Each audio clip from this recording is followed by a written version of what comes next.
On Christmas Eve, I flew across the country with my heart full of hope and my arms full of gifts. My son had promised to pick me up at the airport.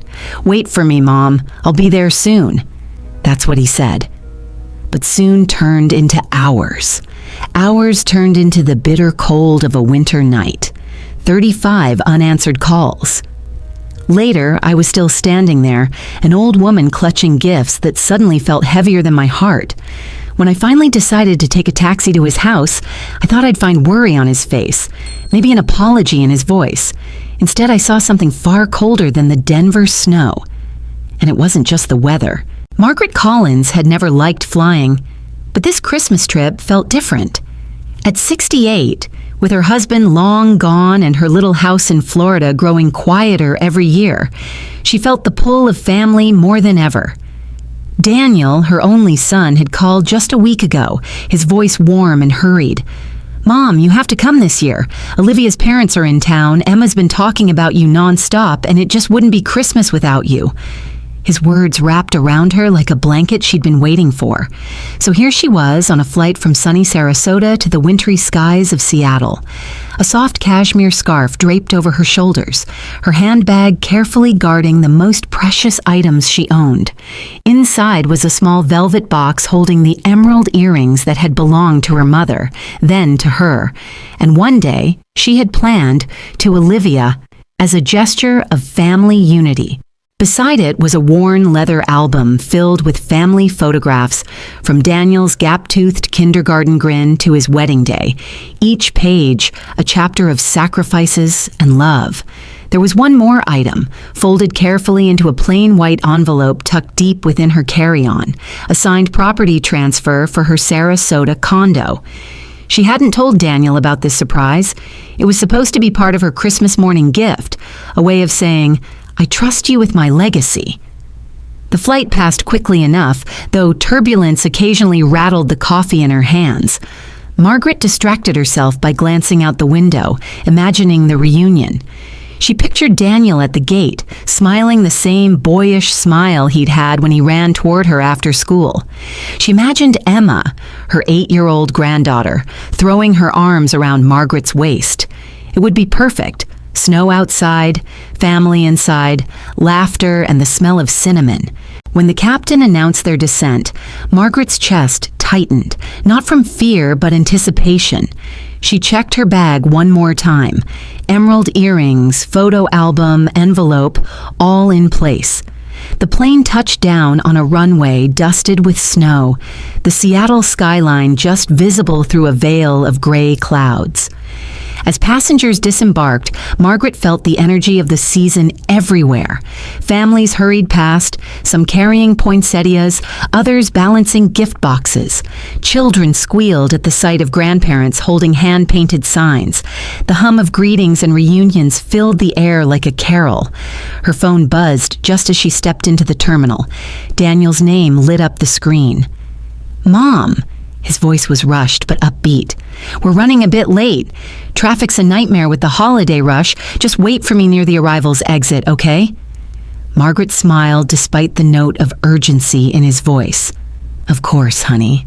I'll be right here. Take your time. I can people watch." And he laughed, distracted. "Perfect. Don't worry, we'll be there soon." She hung up, feeling nothing but warmth. It wasn't unusual for Daniel to be late. Even as a boy, he'd been the kind to stop and help a stray dog or get caught up talking with neighbors. This was just Daniel being Daniel. Margaret found a spot near the arrival doors, her suitcase at her feet and her carry-on perched on top. She carefully placed the gift bags around her, each one chosen with thought. A deep burgundy bag for Daniel, holding a cashmere sweater and a rare book he'd once mentioned loving. A golden cream bag for Olivia, the emerald earrings hidden inside a small jewelry box beneath scented candles and silk gloves. And a bright red bag for Emma, holding the doll she'd been dreaming about. Around her, the airport sparkled with seasonal decorations.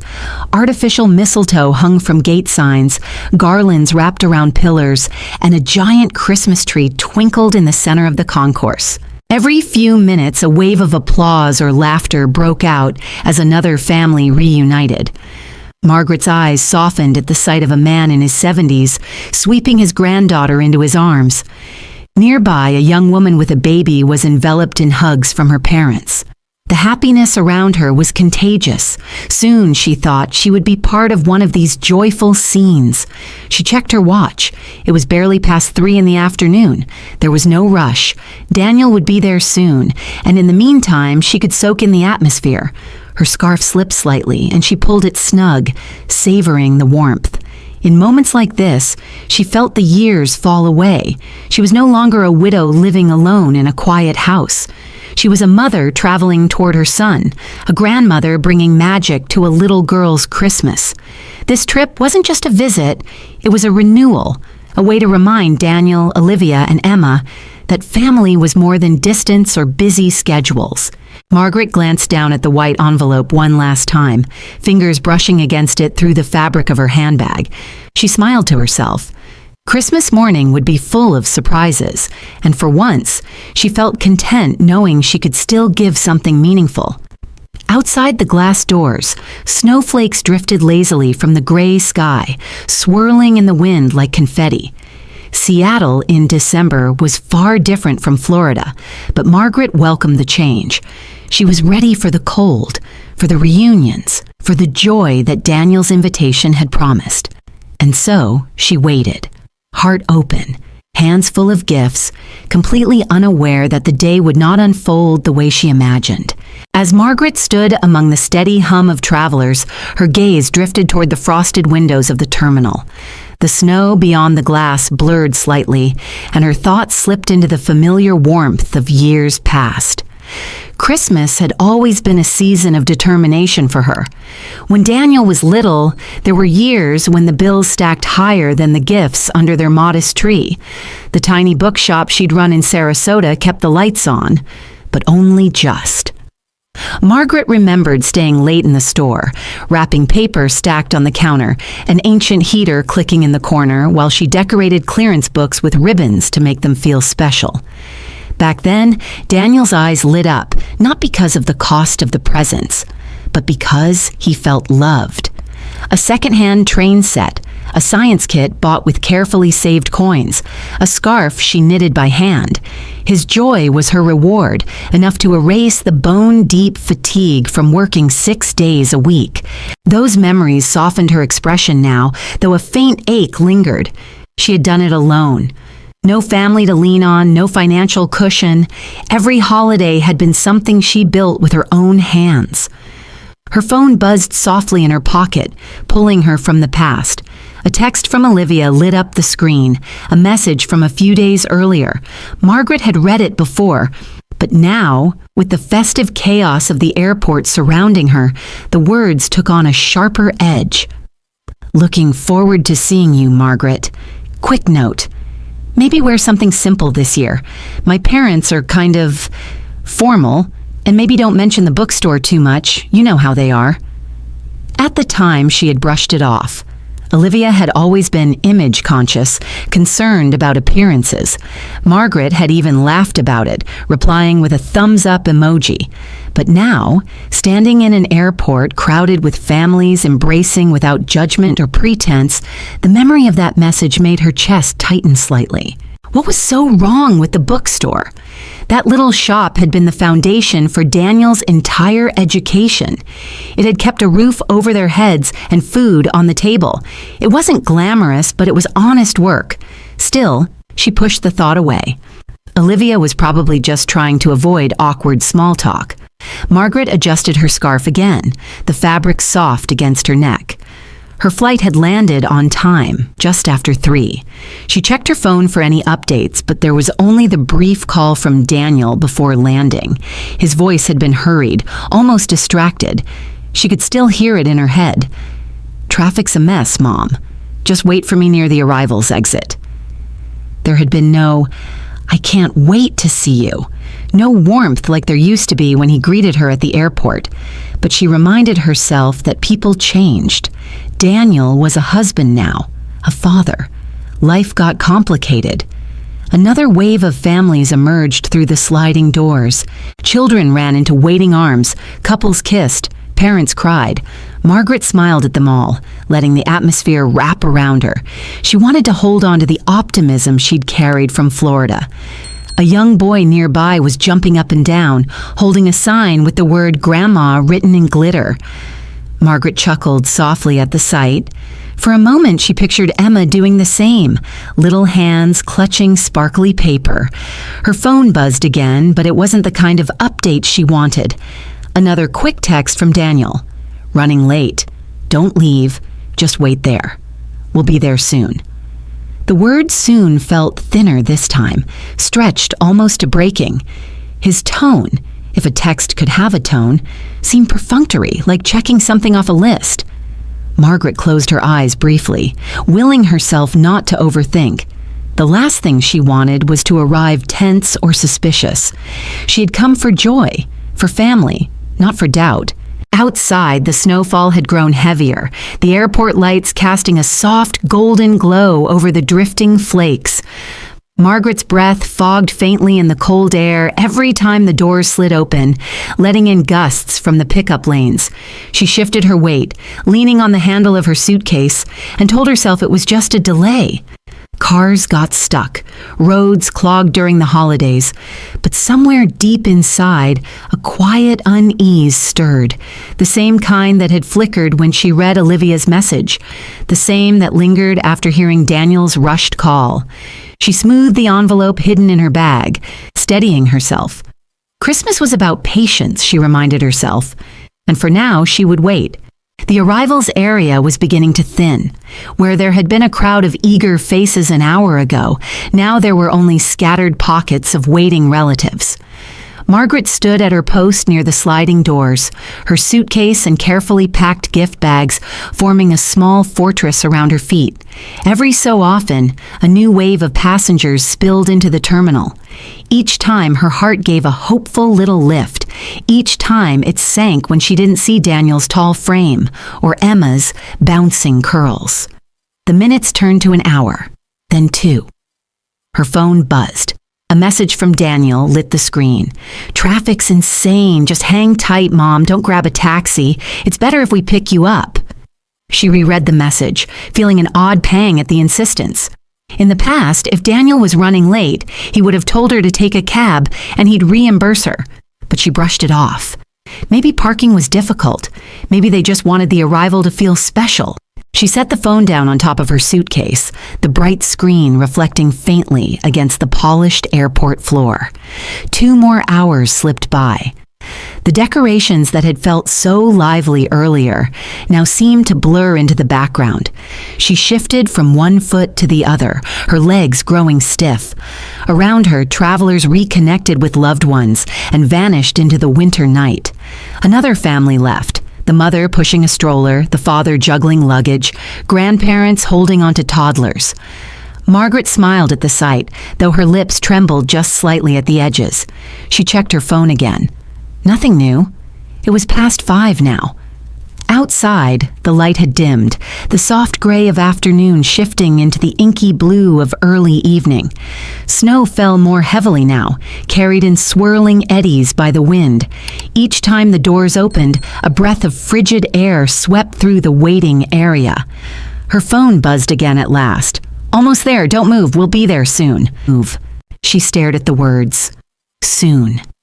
It was the same word from hours ago, stretched thinner with each passing minute. 4 hours had passed since she stepped off the plane. Margaret wandered to a bench a few steps from the entrance. She lowered herself carefully, the leather of her handbag creaking faintly as she set it beside her. She flexed her fingers, stiff from gripping the handles of her luggage. She tried to distract herself by watching the ebb and flow of travelers. A college student with a guitar case hurried past. A businessman in a long coat strode toward a waiting car. A pair of teenagers laughed as they pulled each other toward the exit, their breath fogging in the cold air. Her phone remained stubbornly still. By 7, the airport had grown quieter, still. A lone janitor swept near the corner. The festive music over the PA system sounded oddly hollow now, echoing against walls that had witnessed countless joyful reunions that day. But not hers. Margaret rose from the bench, stretching her back. She walked to the window that overlooked the pickup lanes. Snowflakes streaked past the glass, landing in soft piles on the sidewalks and car roofs. She could see the steam rising from the exhaust of waiting vehicles, drivers huddled in coats. Her phone buzzed again, another message from Daniel. "We're really stuck. Just hang in there. We'll get you soon." She exhaled slowly, her breath clouding in the cool air of the terminal. There was no mention of how long it might take. No apology. Just hang in there. The hours stretched on. 8 o'clock came and went. 6 hours since she landed. The airport lights shone brighter now, illuminating the ever-thickening snow outside. Each gust of wind sent a swirl of flakes dancing in the glow of the street lamps. Margaret pulled her scarf tighter, feeling the cold seep into her bones despite the heated air inside. She looked around at the nearly empty terminal. The benches where families had waited earlier were now bare. The giant Christmas tree still twinkled, but it seemed lonelier now without the crowd gathered beneath it. Daniel had told her not to take a taxi. She had promised to wait, and so she did. Alone, surrounded by gifts that now felt heavier, she stayed rooted in place, still hoping that soon might actually mean something. Margaret shifted on the bench, her legs aching from hours of waiting. The terminal was almost empty now, just a few scattered travelers and the quiet hum of the vending machines. Her phone sat in her lap, the dark screen taunting her. She pressed Daniel's contact again. The phone rang twice before going to voicemail. She tried a second time, then a third. By the fifth call, the message came quicker, straight to voicemail, as if her number had been silenced. Her chest tightened, but she swallowed the unease. Maybe his phone had died. Maybe they were truly stuck somewhere in that infamous Seattle holiday traffic. Still, her fingers tapped restlessly on the phone case. She opened her social media app without thinking, scrolling through out of habit. That was when she saw it. A photo, freshly posted, appeared in her feed. It was from a woman named Claire, Olivia's close friend, someone who attended almost every social gathering they hosted. The image showed a beautifully set dining table glowing under soft chandelier light. Olivia was in the background laughing, her glass raised. Daniel sat next to her, a plate of food in front of him, Emma perched happily in her lap. The caption read, "Nothing better than Christmas Eve dinner with wonderful friends. Feeling blessed." Margaret's thumb froze on the screen. Her eyes lingered on Daniel's smile, the same smile she had been imagining seeing in person for hours now. She inhaled deeply, trying to steady herself. It could have been an old picture, she reasoned. Maybe Claire had just posted it late, but the timestamp told her otherwise. Posted 10 minutes ago. A faint memory tugged at her from the year before. Last Christmas, Daniel had been late picking her up as well. His excuse had been, "Work's running over, Mom. You know how it gets." She'd waited for hours then, too, sipping lukewarm coffee in an airport cafe until he finally arrived. 2 days later, she saw photos of him at a Christmas Eve cocktail party. Olivia was there, too, wearing a glittering dress, both of them posing happily in front of a giant tree. At the time, she told herself it had been a misunderstanding, that they must have gone to the party after picking her up. But the unease she'd felt then now resurfaced with a sharper edge. She stared again at the photo on her phone. The table in the picture looked full, every seat taken, every plate served. There was no empty chair waiting for her. Margaret's grip on the phone tightened. For a moment, her breath caught in her throat, a mixture of disbelief and an ache she couldn't quite name. Outside, the snow continued to fall, the airport lights turning the flakes into a golden haze. The festive music over the speakers seemed almost mocking now, a cheerful soundtrack to a night that was slowly unraveling. She rubbed her gloved hands together, trying to summon warmth. Her heart had begun the day light and open, filled with the expectation of family. Now doubt seeped in, unwelcome but persistent. And yet she clung to the possibility that there was another explanation. Maybe they'd gone to the dinner thinking she'd arrive later. Maybe there had been a genuine emergency on the road. She told herself she didn't know the whole story, not yet. Her phone buzzed. It was another text from Daniel. "Still on the way. Don't leave, Mom. We're coming." She reread the message. The words were polite enough, but something in their flatness stood out. There was no, "We can't wait to see you or Emma's excited to open your gifts," just another request to wait. Margaret leaned back against the cold metal bench, exhaling slowly. The waiting area felt cavernous now, the giant Christmas tree at the center, standing like a sentinel over an empty hall. She glanced once more at the photo on her phone. Olivia's laughter frozen mid-frame, Daniel's plate full.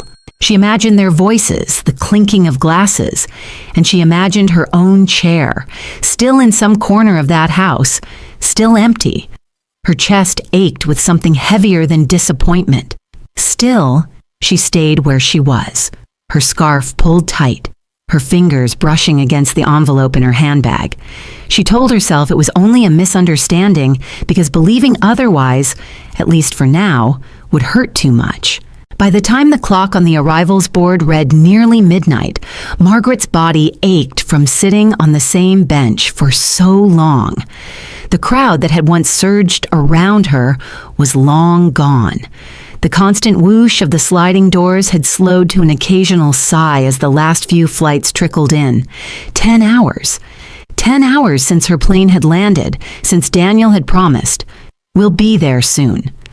Her scarf was wrapped snugly around her neck, but the cold in her chest had nothing to do with the winter air. She stared at her phone screen one more time. No new messages. Her last text from Daniel was hours old, as flat and impersonal as the ones before it. Finally, she rose, gathering her suitcase and carefully stacking her gift bags. The decision came quietly, but with a kind of resolve she hadn't expected to feel tonight. She was going to take a taxi. Outside, the snow crunched softly beneath her shoes as she stepped into the pickup lane. Her breath puffed in the freezing air. A line of yellow cabs waited, their headlights casting pale halos in the swirling snow. The driver of the first cab, a man with salt and pepper hair and a kind smile, stepped forward to help with her bags. "Where to, ma'am?" Margaret hesitated only a moment before giving Daniel's address. She tried to keep her voice steady, as though this was simply the most practical option after a long travel day, not the only choice left to a mother who had been waiting for hours in vain. Once inside the cab, warmth seeped into her fingers. She leaned back, feeling the tension in her shoulders start to release, even just slightly. The driver merged onto the highway, the city lights stretching out in glowing strands ahead of them. Margaret's eyes wandered to the window, where snowflakes streaked past like falling stars. Inevitably, her thoughts drifted backward to the years before Daniel had this house she was headed to, before Olivia's parents and their elegant dinners, back to the years when it had been just the two of them, scraping by but happy. She remembered the day she sold the bookstore. The smell of old paper and coffee had lingered in the air as she signed the papers. That little shop had been her second home, her livelihood for decades, but Daniel had needed help. He and Olivia were struggling with debt, student loans, the mortgage on their first house. She had walked out of the store with a check that felt both like an ending and a beginning. Nearly every cent had gone to Daniel to wipe away the stress she saw in his voice over the phone. She told herself that was what mothers did. Now, staring out at the snowy streets, she thought of how proud she'd felt back then, how sure she'd been that helping him would give him stability, that it would buy her a place in his life even as he built a family of his own. The driver's voice pulled her from her thoughts. "Seattle's beautiful at Christmas," he said, glancing at her in the rearview mirror. "Visiting family?" Margaret smiled faintly. "Yes, my son and his family." "That's nice," the driver said warmly. "Big gathering?" She hesitated. "I suppose so. His in-laws are in town." She tried to keep her tone light, as though the words didn't make her chest tighten. The cab rolled past neighborhoods strung with lights. Trees glowed in living room windows. Through one, she saw a family gathered around a piano singing. Through another, a small group sat by a fire, mugs in hand, laughter visible even through the glass. Margaret tightened her grip on her handbag, feeling the shape of the envelope inside. She thought about Christmas morning, how she had imagined presenting the gifts, the look on Daniel's face when he saw what she'd brought. Maybe there was a reason he hadn't come. Maybe there was some mix-up she couldn't yet see. She needed to believe that. Eve. The driver turned onto a quieter street, the snow muffling the sound of the tires. Margaret leaned back, watching the rows of elegant homes pass by, each one draped in perfect strings of lights. Somewhere ahead, her son's house waited. She told herself she was going to walk in, and all of this, 10 hours of cold and doubt, would be explained away. The cab's heater purred softly, filling the interior with warmth, but Margaret still felt a subtle chill pressing against her ribs. It wasn't from the weather. It was from the silence that followed each unanswered call to Daniel. She stared out the window, the snow-blurred lights of Seattle passing by in a blur of white and gold. The driver cleared his throat gently, breaking the quiet. "You said your son lives in Cherry Creek, right?" Margaret nodded, adjusting her scarf. "Yes, lovely area, I think. I've only been there once before." The driver chuckled. "Oh, it's lovely, all right. Busy tonight, though. I was just there an hour ago, dropping someone off." Margaret turned her head slightly, curiosity pricking her thoughts. "Busy at this hour?" He nodded, his eyes still on the road. Big houses, big Christmas parties, lots of cars parked on the street. The lady I dropped off, young woman, very fancy dress. She was on the phone the whole ride. Sounded like she was going to some, I think she called it a formal Christmas Eve dinner. Mentioned there'd be a big spread, champagne, all that. I remember thinking it must be nice to have that kind of holiday. Margaret's hand tightened on her handbag. A young woman in Cherry Creek. A formal dinner. Champagne. Her thoughts went immediately to the photo she'd seen on Claire's social media earlier that evening. Olivia laughing at a table set for a feast. She swallowed the lump rising in her throat, forcing her voice to remain steady. Cherry Creek has a lot of people like that, I suppose. The driver smiled faintly. Sure does. But I'll tell you, people over there sure know how to put on a Christmas. Margaret nodded, but her mind had drifted far from the conversation. She could see Olivia's elegant smile in that photo, the delicate way she held her wine glass. She could see Daniel's easy grin, the one that hadn't been directed at her in years. Her stomach twisted, but she pushed the thoughts aside. She wouldn't jump to conclusions. Not yet. The cab turned onto a quieter road, and for a moment the hum of the tires on the snow was the only sound. Then, as they crested a small hill, the soft glow of lights came into view, a cluster of warm, flickering candles illuminating the steps of a stone church. Margaret leaned closer to the window. Outside, a group of people stood huddled together, their coats patched, their hands clutching paper cups of steaming soup. Volunteers in red scarves moved among them, handing out boxes wrapped in bright paper. A sign near the church door read, "Christmas Eve blessings, all welcome." Her breath caught. It had been years since she'd gone to a midnight service, but the sight stirred something deep in her chest. She thought of her husband, Richard, his steady voice, his quiet wisdom. His words came back to her, clear as if he were sitting beside her in the cab. Don't give everything to someone who doesn't value it. Keep a part for yourself. There's nothing selfish about preserving your own heart. At the time, she'd brushed off those words, thinking he meant it in a general way. But now, as she watched a volunteer kneel to hand a small toy to a boy whose eyes lit up instantly, the meaning landed differently. Richard had known how much of herself she poured into Daniel. He'd admired her devotion, but also worried about her getting hurt. Margaret's eyes lingered on the boy for a moment longer before the cab turned down another street and the church disappeared from view. Her chest felt heavy, but not with the same kind of ache she'd felt at the airport. This was something else, a realization quietly taking root. The driver glanced at her through the mirror. "You okay, ma'am?" She managed a faint smile. "Just thinking about Christmases past." He nodded, respectful enough not to pry further. The streets of Cherry Creek were lined with stately homes now, each one glowing against the snowy night. Perfect strands of lights traced roof lines, wreaths adorned double doors, and the occasional shadow of guests could be seen through tall windows. Margaret's pulse quickened slightly as they drew closer to Daniel's address.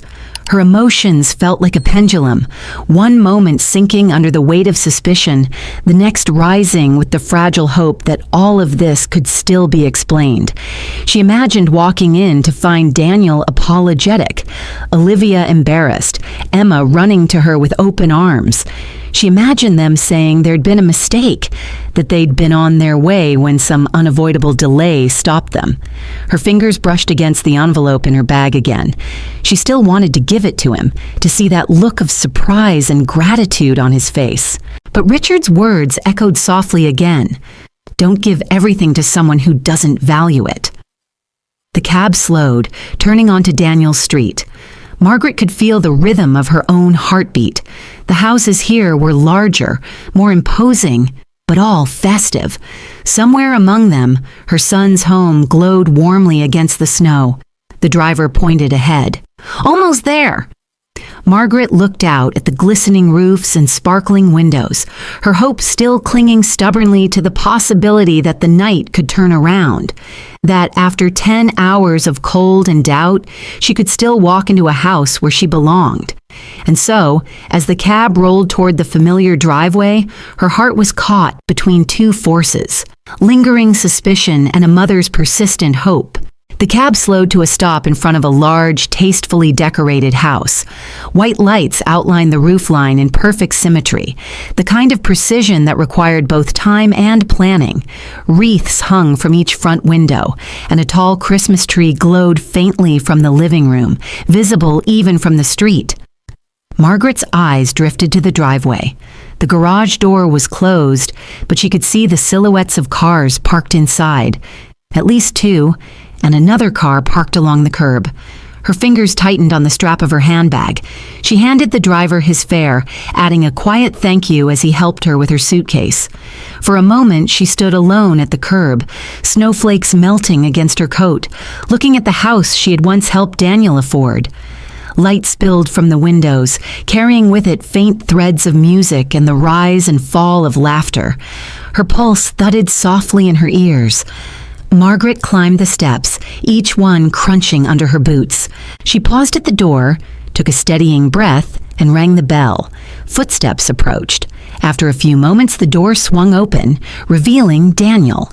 His expression froze for a fraction of a second, just long enough for her to notice, before a wide, surprised smile spread across his face. "Mom, you're here!" His voice was a little too loud, a little too quick. Margaret smiled faintly. "I am, after 10 hours at the airport."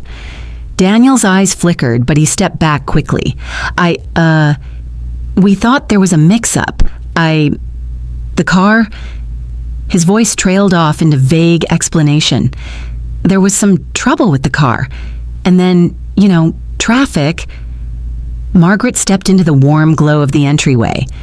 The scent of cinnamon and roasted meat hung in the air.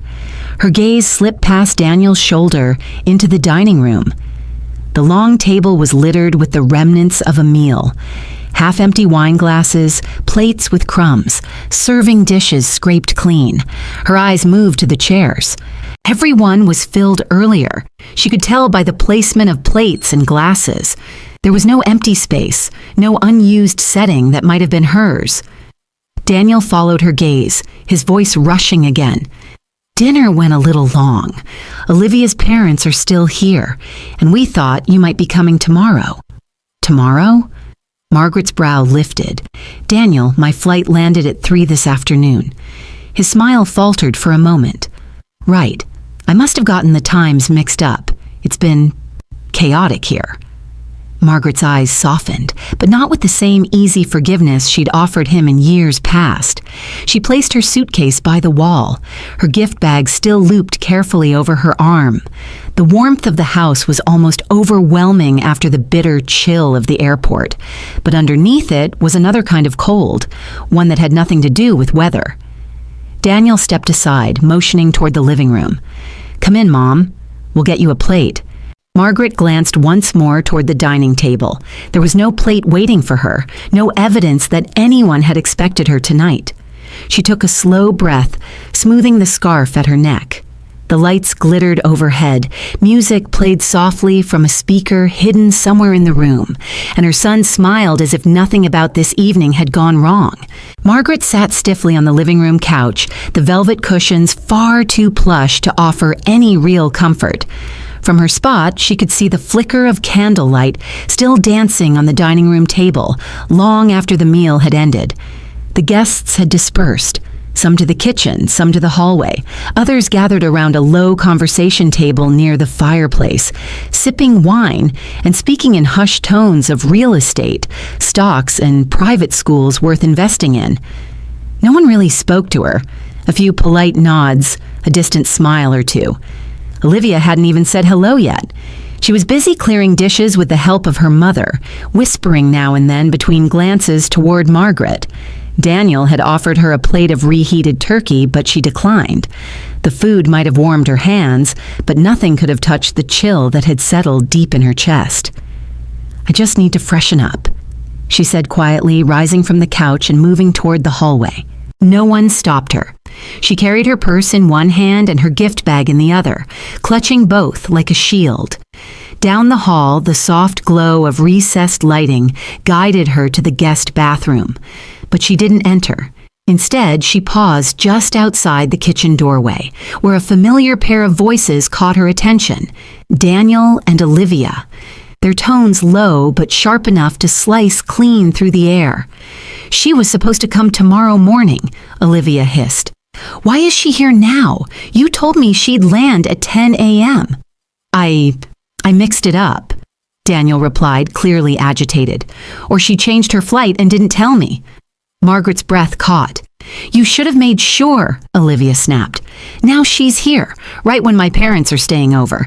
Do you know what they'll think, Daniel? You've seen how they look at her when she brings up that dusty little bookstore. I've worked too hard to present our family a certain way." Daniel sighed, and the clink of plates echoed faintly. "I know, okay? I just didn't expect her to take a taxi. I told her to wait." "Yeah, well, you didn't count on her being stubborn, and now she's here with those ridiculous bags like it's some Hallmark movie," Olivia muttered. "You know my mom already thinks your side of the family is provincial." There was a pause. "She's your mother," Olivia continued, "but she's also the one holding that ridiculous inheritance over your head. The least she could have done is not show up uninvited tonight."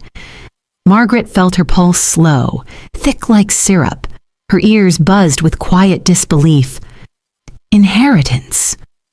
Daniel's voice lowered even further. "She said she was finalizing her will after Christmas. I didn't want to push, okay? I figured if we waited just a little longer, let her feel a little lonely, maybe she'd be more generous. You think this little airport stunt will guilt her into signing everything over?" Daniel exhaled. "It always has." Margaret closed her eyes, the hallway spinning slightly beneath her feet. The hours at the airport, the unanswered calls, the insistence on not taking a taxi, all of it came into brutal focus. It hadn't been an accident. It wasn't forgetfulness or chaos or poor planning. It had been deliberate.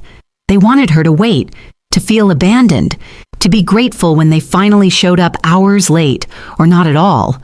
It was emotional leverage, and Margaret had played right into their hands. She backed away slowly, her shoes silent on the thick carpet, her mind reeling.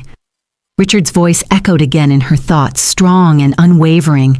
"Don't give everything to someone who doesn't value it." She turned the corner quietly, returning to the living room with a steady pace.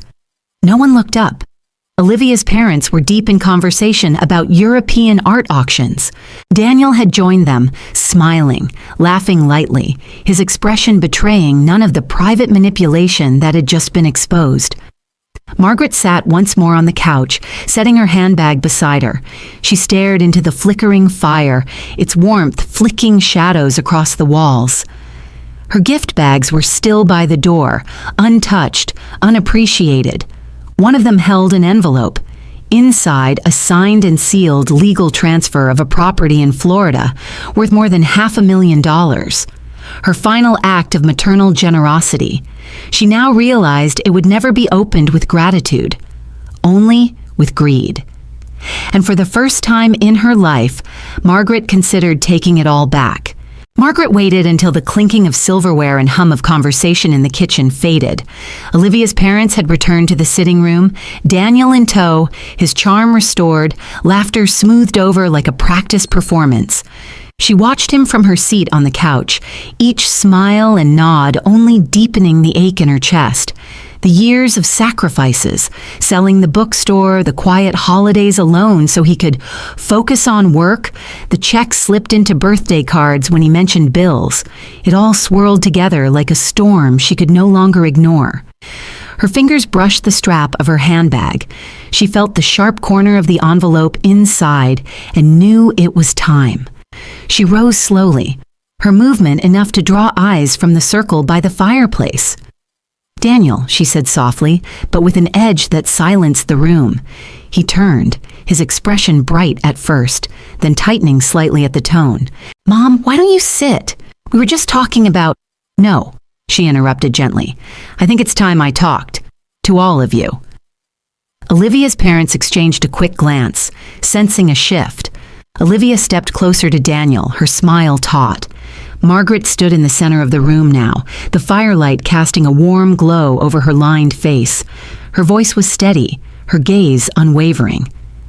"I waited at the airport for 13 hours today," she began.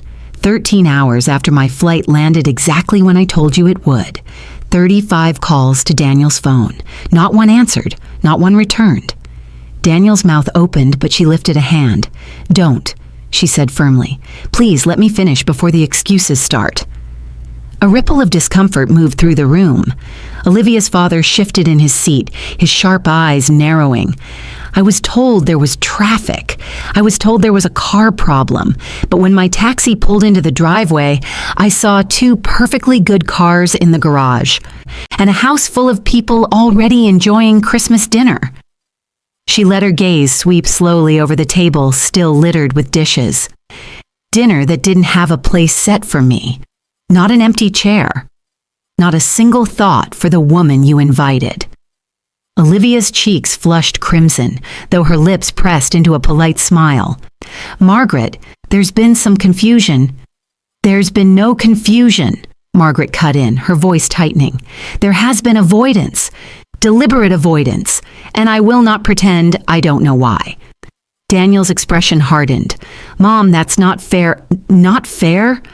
Margaret's voice rose, steady but firm. "What isn't fair is being treated like an inconvenience in a home I helped you buy.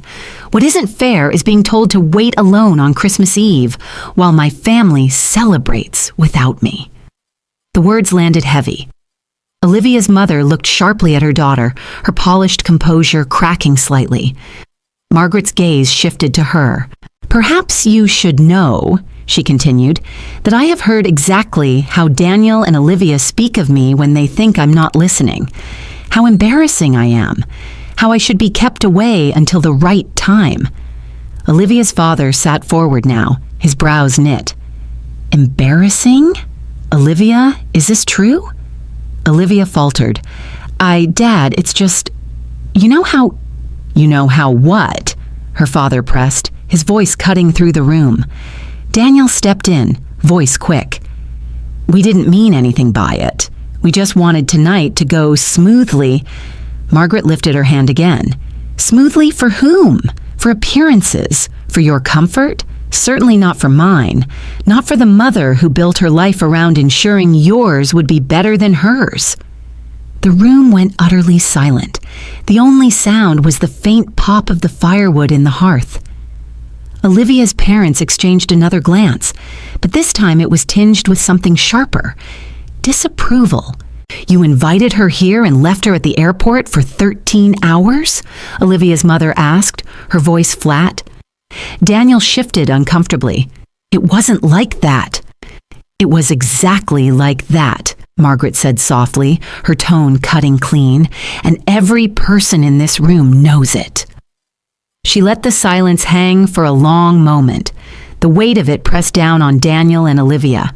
Their polished facade had cracked, and beneath it was something far less flattering. Olivia's father spoke finally, his tone measured but cold. "I don't like being lied to, Daniel. If you're willing to treat your own mother this way, what else are you willing to hide?" Daniel's face drained of color. Margaret straightened her shoulders. "I didn't come here for confrontation. I came here for family. But I won't be made a fool of in front of strangers, or in front of my own blood." She turned to Olivia's parents, her expression softening slightly. "I am sorry you had to witness this, but I'm glad the truth is clear." The room felt frozen in place, all eyes on the woman who had spent the day waiting for people who were never going to show. And now, standing in their living room, she had turned that humiliation into a quiet, undeniable strength. Margaret allowed the silence to stretch, holding the attention of every person in the room. Her heart pounded beneath her sweater, but her voice remained steady, almost eerily calm. She reached into her handbag, pulled out a slim burgundy envelope, and held it up between two fingers. "I came here tonight with this," she said. "It contains documents granting Daniel partial ownership of a beachfront property I own in Sarasota. A legacy, a thank you, a gesture of love." Daniel's eyes widened, and Olivia took a small step forward, her gaze snapping to the envelope like it was gold. "It was meant to go into effect after the new year," Margaret continued. "But after tonight, after what I've heard, after what I've seen, this envelope no longer serves that purpose." She walked calmly to the fireplace, opened the envelope, and pulled out the documents. With careful fingers, she tore them in half, then again and again, until the pieces were a fluttering handful of paper in her palm. Daniel took a step forward. "Mom, wait. Let's not do anything dramatic." "No, Daniel." Her voice was sharper now. "What's dramatic is leaving your mother alone at the airport for 13 hours on Christmas Eve, while you host a dinner party without even setting a place for her. What's dramatic is manipulating my presence to pressure me into giving more." She turned to Olivia's parents, who were both now sitting bolt upright, their eyes locked on Olivia. "And for what it's worth," Margaret said, her voice lowering slightly, "this manipulation wasn't just aimed at me." Olivia's father's brow furrowed. "What do you mean?" Margaret looked directly at him. "Your daughter has spent years telling Daniel all kinds of things about you, that you're judgmental, controlling, that your standards make her feel like she has to prove herself, that you look down on Daniel from the beginning." The words landed like stones tossed into still water. Olivia's mother sat back slightly, her mouth parting in shock. "I never said," Olivia began, but her father raised a hand. "Don't lie, Olivia," he said flatly, "because now that I think about it, there were things you told us about Daniel too, things that didn't quite make sense." His wife spoke next quietly. "You said Margaret was difficult, overbearing, that she pressured you, made you feel small. You said she used money to control you." Margaret turned her gaze to Olivia now, watching the younger woman shrink under the weight of her parents' stares. "I gave because I wanted to," she said softly. "I gave because I believed that's what family did. But I see now that giving everything leaves nothing for yourself, and that some people only love you when you're handing them something." Daniel looked around the room as if seeking an ally. No one moved. Olivia tried to regain her footing. "This is all being twisted. We're just trying to build a life. We didn't ask for her money." Margaret gave a small, dry laugh. "No, you didn't ask. You just hinted, manipulated, left me standing in the cold because you thought I'd show up here with gratitude and a checkbook." Olivia's father stood now, slowly. "Margaret," he said carefully, "I don't know how to apologize for the way you've been treated, but I will say this. I'm ashamed that my daughter played any part in this, and I'm grateful you told us the truth." He turned to Daniel, then Olivia. "You both have a lot to answer for." Margaret didn't flinch. She had not come here seeking pity or vengeance, but as she stood in the center of that elegant room, surrounded by the very people who had once made her feel small, she no longer felt diminished. She felt powerful. "I'm not staying tonight," she said calmly. "I've already arranged a hotel, and tomorrow morning I'll meet with my lawyer." Daniel's face was pale. "You're changing your will?" Margaret nodded. "Yes, the Sarasota property will be placed in trust for Emma, should she ever want to learn what family really means. As for the rest," she turned her gaze to Olivia's parents, who met her eyes with quiet dignity, "I'll be directing it to causes that still believe in compassion, in decency." Her words settled like dust, quiet but undeniable. Olivia tried one last time. "Margaret, this is all very emotional. Let's take a breath and talk in private." "No," Margaret said, her voice final. "I've done enough breathing. Now I'm walking away." She picked up her purse and stepped toward the door, shoulders squared. The woman who had arrived tonight hoping for inclusion now departed with something far more valuable, her self-respect. And as she stepped out into the snowy night, she knew the cold would no longer bother her. Snow crunched beneath Margaret's boots as she stepped off Daniel's porch, the muffled sounds of conversation still lingering faintly behind the closed door. The cold night air brushed against her face, but for the first time all day, it didn't sting. It felt clean, sharp in a way that cleared her mind. The driveway stretched before her, a narrow ribbon of cleared pavement bordered by banks of snow. The cabs that had brought guests earlier were long gone, but a single rideshare idled at the curb, its headlights casting two pale cones through the drifting flakes. She approached with steady steps, pulling her coat tighter. The driver, a young man in a knit cap, hopped out to take her suitcase. "Evening, ma'am. Where to?" Margaret gave him the name of a hotel she had looked up earlier, the Fairmont, downtown Seattle. 5 stars, floor-to-ceiling windows, the kind of place she had once told herself was too much for just one person. Tonight, it felt exactly right. The ride into the city passed in a quiet hum of tires over wet asphalt. Out the window, neighborhoods shifted from sprawling estates to the warm glow of downtown streets. Storefronts shimmered with holiday displays, a toy store with a train circling the window, a bakery with gingerbread houses lined like soldiers. Margaret leaned her head back against the seat, letting herself exhale for what felt like the first time in hours. She thought of the house she had just left, not the warmth of the fire or the glitter of the tree, but the way the air had felt heavy, charged with judgment and calculation. There would be no going back to that, not as the same woman who arrived earlier. The Fairmont rose ahead of them, its grand entryway framed by garlands and twinkling lights. A doorman in a navy coat stepped forward as the rideshare pulled to a stop, opening her door with a welcoming smile. "Good evening, ma'am. Welcome to the Fairmont." Margaret stepped inside the lobby, her boots clicking softly on the marble floor. The space was drenched in golden light, the faint scent of pine mingling with the hum of live piano music from a corner of the room. At the front desk, the receptionist greeted her warmly. "Good evening. Do you have a reservation?" "No," Margaret said, her voice steady. "But I'd like a suite, something comfortable. And I'll be staying for at least a week." The receptionist's fingers flew over the keyboard. "We do have a corner suite available, spectacular view of the city skyline. Would that suit you?" Margaret smiled faintly. "Perfect." Minutes later, she was stepping into an elevator, a key card in her hand. As the doors closed, she caught her reflection in the polished metal. A woman older, yes, but not diminished. Her hair was still neat, her scarf still tied with quiet elegance. But there was something new in her eyes, a clarity that hadn't been there before.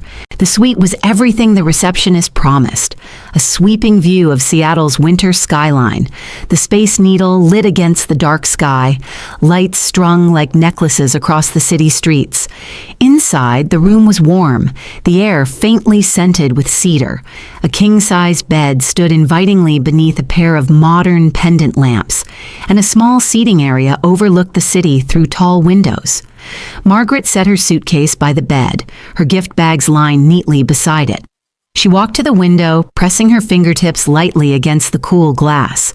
Somewhere below, people hurried along sidewalks, their breath curling into the air, their arms full of wrapped boxes. Christmas Eve was still unfolding, but she was no longer waiting for anyone to make her part of it. She was free. The realization spread slowly through her chest, like a quiet warmth. She had walked away from a toxic cycle tonight, one that had been years in the making. And for the first time in decades, she wasn't worried about what Daniel would think, or how Olivia would react, or whether she would be invited back. This suite was hers. This silence was hers. This peace was hers. Margaret slipped off her coat, draping it over the back of a chair. She made herself a cup of tea from the small service near the window, steam rising in delicate spirals. She settled into the armchair, tucking her legs beneath her, her gaze still drawn to the lights of the city. The weight she'd carried all day, the disappointment, the anger, the ache, was still there, but it had shifted. It no longer pressed down on her. It was behind her now, trailing in the snow somewhere on Daniel's pristine driveway. She thought of the envelope she had torn, the inheritance redirected. For years, she had tied her financial decisions to the hope of keeping family close. Now, she could tie them to something else entirely, herself. Margaret took a long sip of tea. Outside, a faint burst of fireworks flared over the city, a prelude to Christmas morning. She smiled softly to herself. Tomorrow would be different. The next morning, sunlight spilled through the floor-to-ceiling windows of Margaret's suite, washing the city in a pale gold light. She stood at the glass with her tea in hand, watching the early holiday traffic wind along the snow-dusted streets. The world was still moving, still celebrating, and for the first time in years, she felt no obligation to be anywhere she wasn't truly wanted. Her phone lay silent on the nightstand. No messages from Daniel, no missed calls from Olivia, and she didn't mind. Margaret sat at the small desk by the window, sliding a blank notepad toward her. For decades, every list she'd made, shopping lists, budgets, plans, had been for someone else's benefit. Today, the list she was about to make was entirely her own. At the top, she wrote, "Things I will do for myself." The first item came easily: Europe. She'd dreamed of it for years. Richard had always promised they'd go someday, but life had always intervened. Money had gone to Daniel's education, to the bookstore, to repairs, to everything but themselves. Margaret smiled faintly as she jotted destinations: Rome, Paris, Vienna, Prague, Barcelona. Cities that had lived only in travel magazines on her coffee table would now be pages in her own story. But she didn't just want to see them, she wanted to live in them, if only briefly. She pictured herself in a small cafe in Paris, a glass of wine in hand, listening to the murmur of French conversation. She imagined standing in front of the Sistine Chapel, the echo of centuries swirling around her. The next item came with equal clarity: charitable trust. Her pen hovered for a moment before writing: Scholarship for Independent Bookstores, Richard Collins Fund. She thought of the church she'd passed on the way to Daniel's house, the volunteers handing out gifts to people who expected nothing. She thought of the children who might love books the way Daniel once had, their curiosity stifled by lack of resources. Margaret decided then that part of her estate would go to a foundation dedicated to preserving small bookstores and funding literacy programs. It was her quiet way of passing the torch to someone who would value it, someone who understood what her life's work had meant. This was the message she wanted to leave behind. Give to those who appreciate. Give to those who care. She spent the morning making arrangements, a call to her lawyer to adjust her will, a call to a travel concierge recommended by the hotel to begin crafting her itinerary. The concierge's voice was warm and efficient over the phone. "Would you like to begin in Rome, Mrs. Collins?" "Yes," Margaret said, her voice lighter than she'd expected. "Rome first, then wherever the wind takes me." By the afternoon, she had her first ticket booked. Rome in 2 weeks. A month later, Paris. The rest would unfold as she went. That evening, she packed her suitcase again, but this time there was no weight in the act. Each neatly folded sweater, each pair of shoes tucked into its place was a promise, not a burden. Her gift bag still sat by the dresser, unopened. The cashmere sweater, the doll for Emma, the emerald earrings for Olivia, all still beautifully wrapped. Margaret touched them briefly, a pang of sadness crossing her heart for her granddaughter, who was innocent in all of this. But Emma would receive her gifts in time, in her own way perhaps, when she was old enough to understand love without conditions. 2 weeks later, the crisp air of January greeted her as she stepped out of a taxi at Seattle-Tacoma International Airport. The terminal was alive with travelers, some coming home, others setting out.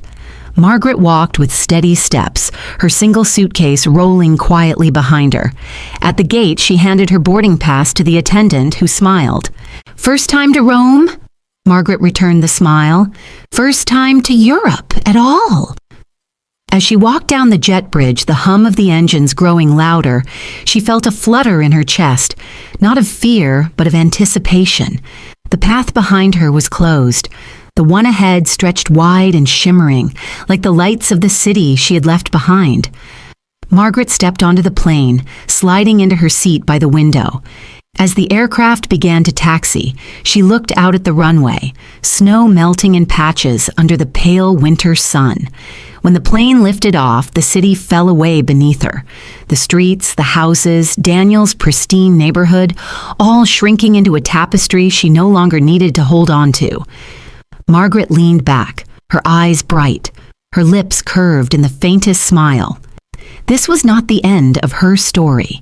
It was the beginning of one she was finally writing for herself.